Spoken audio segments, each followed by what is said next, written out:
Alrighties. Okay, somebody's going e4. I'm probably going to play what I normally play here, which is I would just play the Caro-Kann. So c6. Idea is that you try to trade off like this. Okay, I'm going to continue with it. And I'm just going to be completely obviously up front here. I am not some opening specialist like a lot of people are. I will try to learn the correct moves maybe as we go when I analyze the positions afterwards, but I'm always big on understanding the ideas in an opening, not memorizing opening lines, even if that's fine. But if you memorize an opening line and somebody deviates, but you don't understand the ideas, you can run into trouble. If you understand the ideas, you can probably get out of trouble. All right, so there's not a move I'd be familiar with over here. I don't see any reason not to take the pawn. Just doing a little double check. Even when you think you can get away with something, it's good to double check. This early on, so my main considerations when taking a pawn is looking at what are my weak squares. Normally the main squares you have to be careful of, like in a Caro-Kann like this, it's usually this diagonal here. But that's usually more weak after they take, then you take back, then maybe some checks happen here, but they're not doing that right now. So I'm actually just going to simply take. I don't see any reason not to. Probably they'll just develop a piece now. Oh, no worries, Burke, no worries, man. Alright, here they're attacking my pawn. I wouldn't say when you're up material, you should avoid development to try to completely defend a pawn, but in this case I can accomplish the same thing twice. Did you miss anything crazy? No, nothing at all.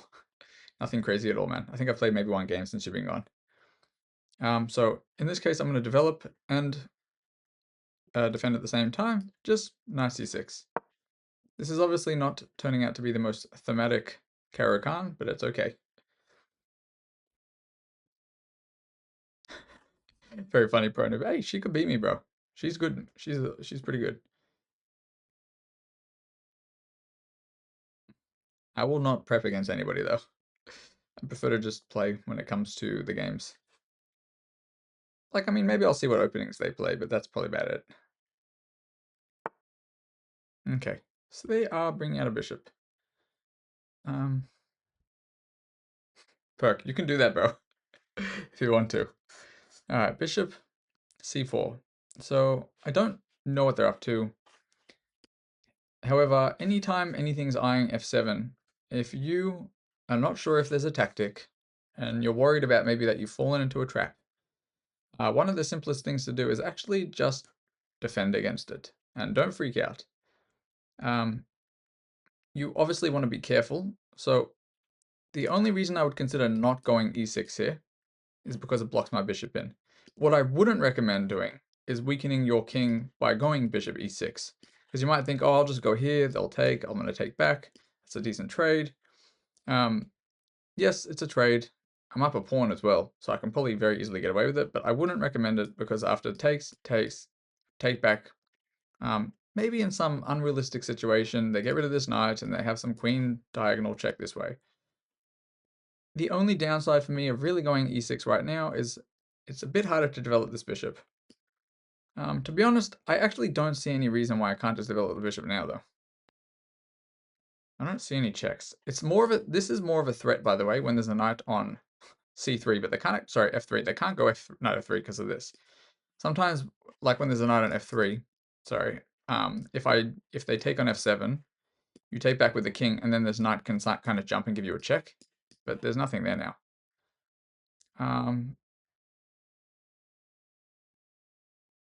I guess I can develop and overprotect this pawn. Yeah, I actually don't think that I should go e6 here. I think it's better not to hinder your own development if there's actually no way they can do anything, and I really don't see anything. This guy's not really on the right square currently. Okay, so they do unfortunately blunder a knight, which is, once again, pretty common at this rating. People kind of don't really see pawn capture, so I will take this. Still, even at this rating, I'm going to double check. I don't see any crazy tactics after I take.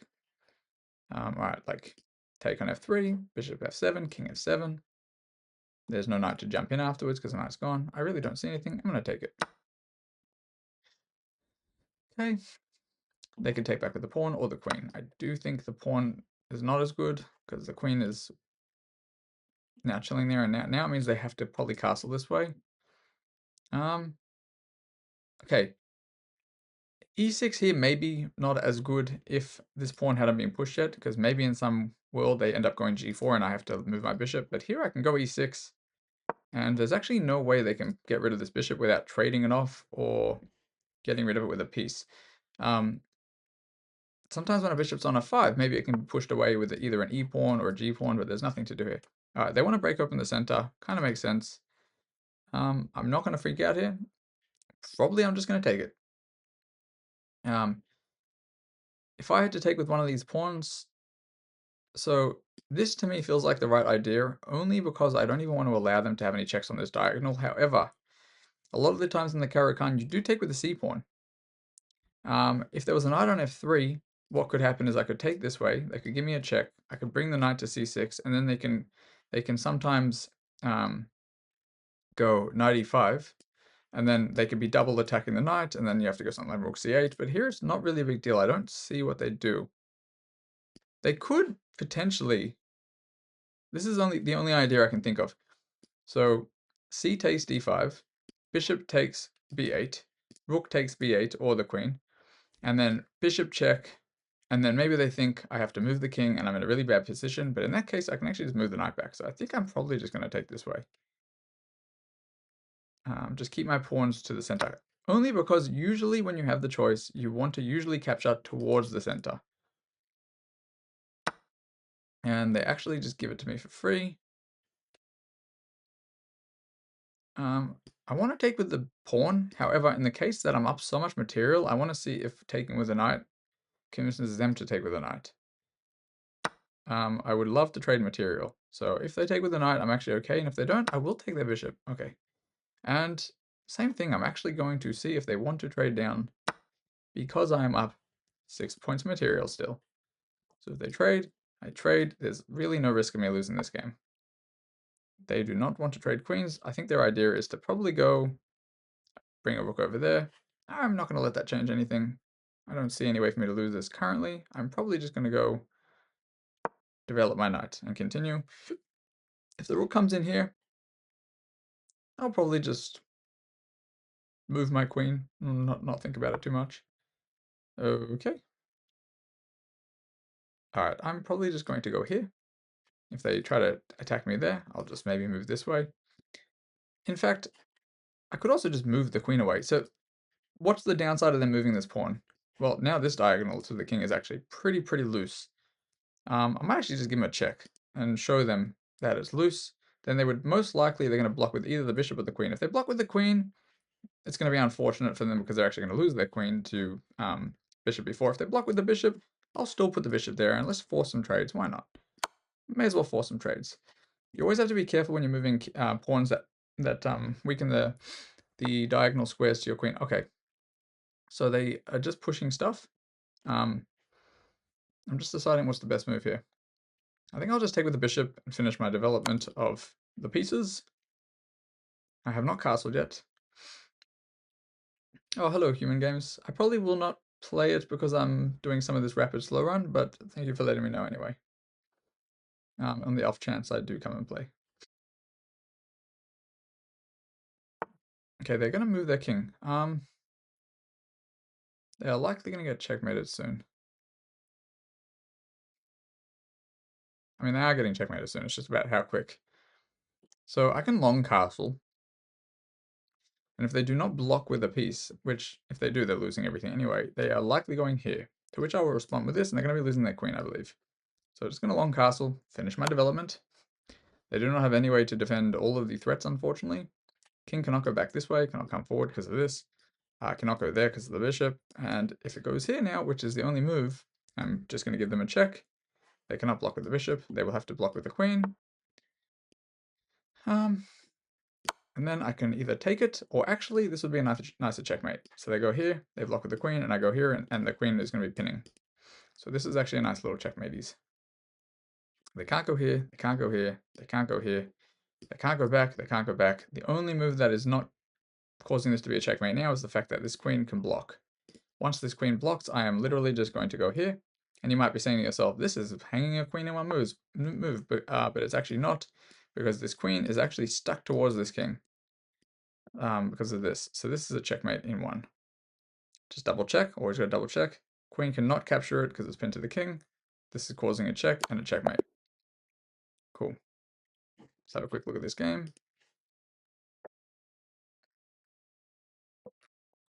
So it feels, it's a weird kind of pin, but you'll see those more often as you go. I'm sure we'll get a few of those because it's not as easily spotted. Okay, so this is pretty normal stuff. This is, yes, bishop f4 is not usually a move you'll see against the Caro-Kann. Most common lines I think people play against me is take, and this is the exchange Caro. Take and you just take back. And they develop their pieces. I won't go into it too much now. I guess as we go, as people play into stuff, maybe I'll play into it more. I'll explain it more. Here, I just didn't see any reason not to take the pawn, so I did take the pawn. Develop a knight. Just protect the knight. Sorry, to protect the pawn. Here, there's really nothing to this, I guess. I guess I explained this quite a bit during the game, so if there's anything anybody's not sure about, let me know. Yes, here, pretty straightforward as well. They just developed a piece, unfortunately, right in front of my pawn, so I was obviously just going to take it. Still got to double check in case there's some tactics, but if there was no tactics here, there's probably no tactics here, minus the knight that I was worried about. So yes, just moving the pawn, protecting my bishop, and also allowing my other bishop to come out. And yes, I took this way. Apparently, computer wants to take this way. Maybe it's because it doesn't want to weaken anything by moving any pawn, and that makes sense. But I just figured I'm already up a piece, and I didn't see any way. So I was calculating this here. Well, there was a few things I was calculating here, and then maybe they would take. But the main consideration I thought of was bishop takes b8, rook takes b8, bishop check, and then maybe they thought this was going to happen and this would be losing for me. But even in this case, I'm still up a piece and a pawn, and the position is not that complicated where I couldn't figure this out. It would still be good for me. But I also had then calculated that after bishop b5, I was just going to drop the knight back. And my structure is still nice and solid.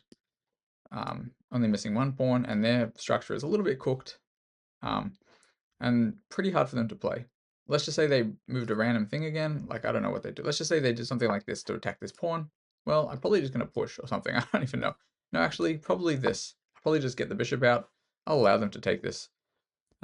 Just continue developing and applying pressure the same way. Maybe a6 and b5. It was not going to be super duper complicated from this point. Hopefully this kind of makes sense. Also over here while I was trading pieces, I was just happy to initiate trades because I'm up an entire piece, and then by this stage I'm up basically 2 pieces. There, just bring out the knight, continue developing, even though I'm super winning. I think a lot of people kind of have this notion that if you're up and you have extra pieces and you have these 2 pieces out and they have 2 pieces out, that I should start hunting things down. Like maybe I go here and attack this bishop. You know, like maybe people are thinking I should go here, and then after bishop e3, I take this pawn. But there's just no reason to do this and to risk any chances of them maybe getting a check over here. Just develop, play it safe. And then here, this was a bit of a fatal blunder, of course. I know computer says it's an okay move, but I'm not quite sure. And then this was obviously also pretty cooked too. Just take with the bishop and just a forced checkmate from here. All right, so that's pretty straightforward as well.